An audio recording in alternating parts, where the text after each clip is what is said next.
السلام علیکم ورحمۃ اللہ وبرکاتہ۔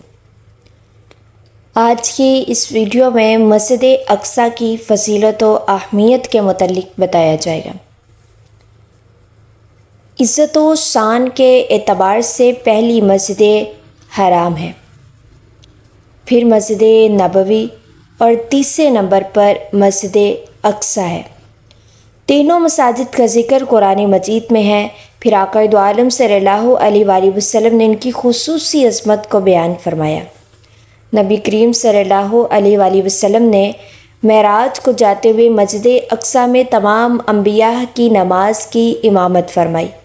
یہ شرف صرف اسی مسجد کو حاصل ہے کہ بیک وقت تمام انبیاء کرام علیہ السلام نے اس مسجد میں باجماعت نماز ادا کی۔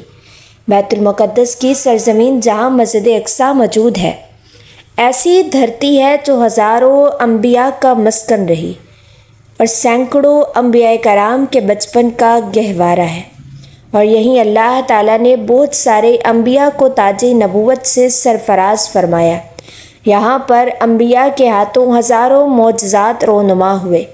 حضرت زکریہ علیہ السلام کو بڑھاپے میں اسی جگہ پر بیٹے حضرت یحییٰ علیہ السلام کی خوشخبری ملی۔ حضرت مریم علیہ السلام کو حضرت عیسیٰ علیہ السلام بھی عطا ہوئے۔ یہ مسجد کئی دفعہ آباد ہوئی اور کئی دفعہ اسے اغیار نے تباہ و برباد کیا۔ مسجد اقصیٰ مدینہ القدس کے دامن کوہ میں بنائی گئی ہے۔ اس کا نام بیت المقدس ہے، یعنی پاک کرنے والا گھر، جس میں گناہوں سے پاکی حاصل کی جاتی ہے۔ یہ پہلا قبلہ ہے اور تیسرا حرم شریف ہے، اور رحمت عالم آقا دو عالم صلی اللہ علیہ وآلہ وسلم کے سفر معراج کا راستہ ہے۔ ان تین مساجد میں سے ایک ہے جن کے علاوہ کسی مسجد کی طرف ثواب و تعظیم کی نیت سے سفر نہیں کیا جا سکتا۔ روئے زمین پر مسجد حرام یعنی خانہ کعبہ کے بعد یہ دوسری قدیم ترین مسجد ہے، جہاں آج بھی الحمدللہ 5 وقتہ نماز باجماعت کے علاوہ جمعہ، عیدین، تراویح، تہجد، اعتکاف اور درس و تدریس کا اہتمام ہے۔ یہ مسجد نبوی کے بعد تیسرا مقدس ترین مقام ہے۔ فلسطین کی پاک سرزمین انبیاء کرام کا مسکن رہا ہے، اسی وجہ سے اسے سرزمین انبیاء بھی کہا جاتا ہے۔ اس کے چپا چپا پر انبیاء کرام علیہ السلام کے نشانات موجود ہیں۔ گزشتہ قوموں کے آثار یہاں جا بجا بکھرے ہوئے ہیں۔ اس ارض مقدس کا مشہور اور قدیم شہر بیت المقدس ہے، جسے القدس بھی کہا جاتا ہے۔ یہ شہر 2 حصوں میں منقسم ہے، ایک پرانا شہر ہے، دوسرا نیا شہر ہے۔ پرانے شہر کے چاروں طرف اونچی دیواروں کا احاطہ ہے۔ اسی شہر میں تمام مقدس مقامات پائے جاتے ہیں۔ مسجد اقصیٰ کے طرف 1600 کلومیٹر لمبی پتھر کی دیوار ہے۔ اس کے اندر 9 دروازے ہیں۔ اس کی تعمیر گنبد صخرہ کی تعمیر 5ویں اموی خلیفہ عبد الملک بن مروان نے 68 ہجری بمطابق 688 عیسوی میں شروع کروائی، جو 4 سال میں پایۂ تکمیل کو پہنچی۔ گنبد صخرہ زمین سے 30 میٹر بلند ہے۔ یہ 2 منزلہ عمارت ہے جو 8 کونوں والی ہے۔ ایک گوشے سے دوسرے گوشے کی دوری 20 میٹر، اونچائی 15 میٹر ہے۔ اسی صخرہ کے نیچے غار انبیاء علیہ السلام ہے، جہاں پہنچنے کے لیے 11 سیڑھیاں ہیں۔ حضرت عمر رضی اللہ تعالیٰ عنہ 14 ہجری مطابق 636 عیسوی میں اپنے دور خلافت میں فتح کے بعد یہاں تشریف لائے۔ آقا دو عالم صلی اللہ علیہ وسلم کے سفر معراج کی منزل کو تلاش کیا، اپنے مبارک ہاتھوں سے اس جگہ کو صاف کیا، وہاں مسجد کی تعمیر کا حکم دیا، وہاں حضرت بلال رضی اللہ تعالیٰ عنہ کو اذان کا حکم دیا، پھر خود نماز پڑھائی۔ یہاں سادہ مستطیل لکڑی کی مسجد تعمیر ہوئی۔ مسجد اقصیٰ کی لمبائی 80 میٹر، چوڑائی 55 میٹر ہے۔ 23 مرمری اونچے ستونوں، 49 چوکور چھوٹے ستونوں پر کھڑی یہ عمارت 705 عیسوی میں مکمل ہوئی۔ دروازوں پر سونے اور چاندی کی چادریں چڑھی ہوئی تھیں۔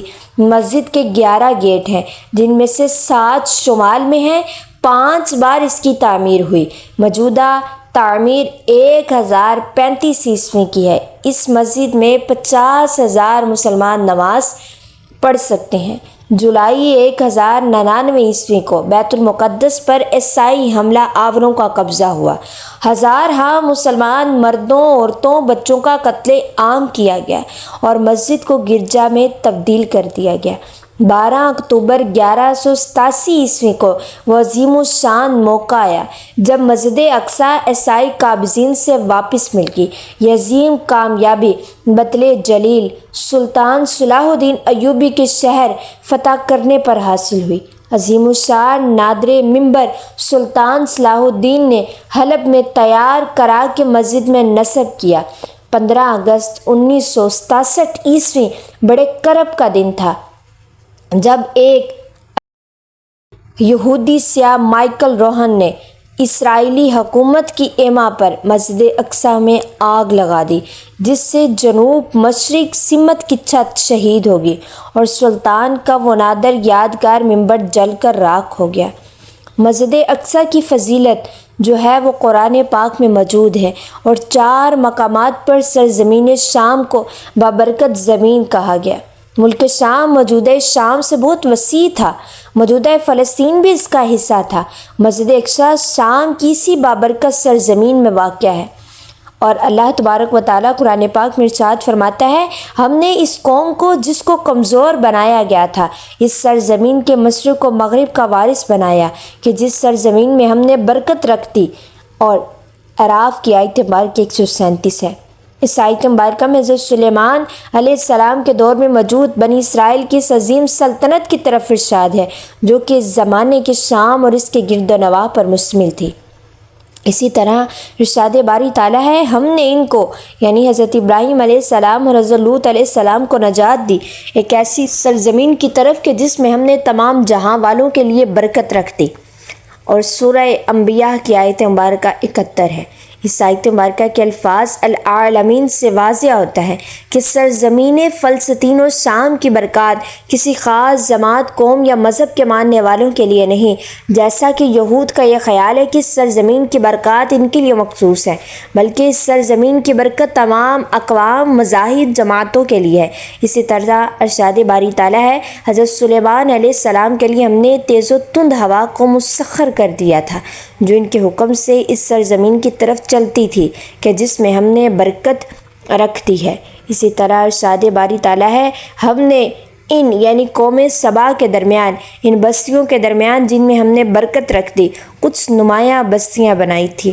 سورہ سبا آیت مبارکہ 18 اس آیت مبارکہ کے الفاظ القرآن سے یہ بھی معلوم ہوتا ہے کہ برکت صرف فلسطین کی بستی میں نہیں رکھی گی بلکہ ان تمام بستیوں میں رکھی گی جو کہ سرزمین شام میں واقع ہے۔ ارشاد باری تعالیٰ ہے، پاک ہے وہ ذات جو لے گئی اپنے بندے کو ایک رات میں مسجد حرام سے مسجد اقصیٰ تک کہ جس کے ارد گرد ہم نے برکت رکھ دی۔ بنی اسرائیل کی آیت مبارکہ 1۔ اس آیت سے معلوم ہوتا ہے کہ مسجد اقصیٰ کے ساتھ ساتھ اس کے ارد گرد سرزمین یعنی فلسطین و شام کا علاقہ بھی بابرکت ہے۔ حضرت موسیٰ علیہ السلام کا قول قرآن مجید میں ہے، اے میری قوم کے لوگوں، داخل ہو جو اس مقدس سرزمین میں کہ جس کو اللہ تعالیٰ نے تمہارے لیے لکھ دیا ہے۔ سورہ مائدہ آیت مبارکہ 21۔ حضرت قتادہ رحمۃ اللہ علیہ کے نزدیک ارض مقدسہ سے مراد شام ہے۔ مسجد اقصیٰ روئے زمین پر بیت اللہ کے بعد دوسری مسجد ہے کہ جس کو عبادت الہی کے لیے تعمیر کیا گیا۔ حضرت ابو ذر غفاری رضی اللہ تعالیٰ عنہ سے روایت ہے کہ میں نے پوچھا، اے اللہ کے رسول صلی اللہ علیہ وسلم، اس روئے زمین پر سب سے پہلے کون سی مسجد تعمیر کی گئی؟ آقا دو عالم صلی اللہ علیہ وسلم نے جواب دیا، مسجد حرام۔ پھر میں نے سوال کیا، اس کے بعد کون سی مسجد تعمیر کی گئی؟ تو آپ نے فرمایا مسجد اقصیٰ۔ میں نے عرض کی ان دونوں کی تعمیر کے دوران کل کتنا وقفہ ہے؟ تو آقا دو عالم صلی اللہ علیہ وآلہ وسلم نے فرمایا 40 سال کا۔ مسجد اقصیٰ ان 3 مساجد میں شامل ہے جن کا تبرک حاصل کرنے کے لیے یا ان میں نماز پڑھنے کے لیے یا ان کی زیارت کے لیے سفر کو مشروع قرار دیا گیا۔ آقا دو عالم صلی اللہ علیہ وسلم کا ارشاد ہے، 3 مساجد کے علاوہ کسی جگہ کا قصد کر کے سفر کرنا جائز نہیں۔ میری اس مسجد یعنی مسجد نبوی کا، مسجد حرام کا اور مسجد اقصیٰ کا۔ مسجد اقصیٰ ان مساجد میں سے ہے جسے جلیل القدر انبیاء نے تعمیر کیا۔ طبرانی کے ایک روایت کے الفاظ، حضرت داؤد علیہ السلام نے بیت المقدس کی تعمیر کے لیے بنیادیں رکھی، پھر اللہ تعالیٰ نے ان کی طرف وحی کی کہ میں مسجد اقصیٰ کی تعمیر حضرت سلیمان علیہ السلام کے ہاتھوں مکمل کرواؤں گا۔ صحیح حدیث میں ہے مسجد اقصیٰ میں نماز پڑھنے کی بہت زیادہ فضیلت بیان ہوئی۔ حضرت عبداللہ بن عمر رضی اللہ تعالیٰ عنہ کے آقا دو عالم صلی اللہ علیہ وسلم سے روایت کرتے ہیں کہ حضرت سلیمان بن داؤد علیہ السلام نے جب بیت المقدس کی تعمیر فرمائی تو اللہ تعالیٰ سے انہوں نے 3 چیزیں مانگی۔ وہ لوگوں کے مقدمات کیسے فیصلے کرے جو اس کے فیصلے کے موافق ہو، تو انہیں یہ چیزیں دی گئی۔ نیز انہوں نے اللہ تعالیٰ سے ایسی سلطنت مانگی جو ان کے بعد کسی کو نہ ملی ہو، تو انہیں یہ بھی دے دی کہ جس وقت وہ مسجد کی تعمیر سے فارغ ہوئے تو انہوں نے اللہ تعالیٰ سے دعا کی جو کہ اس مسجد میں صرف نماز کے لیے آئے تو اسے اس کے گناہوں سے ایسے پاک کر دیا جائے جیسے کہ وہ اس دن تھا جس دن اس کی ماں نے اسے جنا۔ مسجد اقصیٰ ان 4 جگہوں میں سے ہے جہاں دجال داخل نہیں ہو سکے گا، اور وہ ہے مکہ مکرمہ، مدینہ منورہ، مسجد اقصیٰ اور مسجد طور۔ حضرت جنادہ بن امیہ دوسی بیان کرتے ہیں کہ میں اور میرا دوست ایک صحابی کے پاس گئے اور عرض کیا ہمیں ایسی حدیث سنائیے جو آپ نے آقا دو عالم صلی اللہ علیہ وسلم سے خود سنی ہو۔ انہوں نے کہا آقا دو عالم صلی اللہ علیہ وسلم ایک دن ہمارے درمیان کھڑے ہوئے فرمانے لگے میں تمہیں دجال سے ڈراتا ہوں۔ 3 بار ایسا ہی فرمایا۔